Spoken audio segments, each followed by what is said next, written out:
Ayan mga idol, si Mrs. busy. Dito pati si Bunso. Dahil sa sobrang init, hindi sila mapakali. Ayan, busy ang dalawa. Kaya ako dito lang ako sa labas. Nag-video, hindi nila alam na siya aking nabibidyohan. Kaya ayan mga idol, sa sobrang init talagang nasa labas sila, nag-relax. At saka ako dito lang sa labas. Ayan, daming halaman ni Mrs. sa aking sinisipat-sipat para man lang may pang-upload ako. Yan, nakita niyo naman mga idol. Dito sa amin kasi medyo bundok to mga idol. Kaya talagang mainit. Tapos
may nag-post kasi nito sa page ko.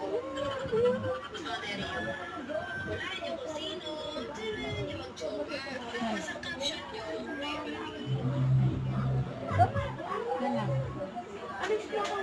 Baka may. Mas malaki naman akin dyan. Hindi na.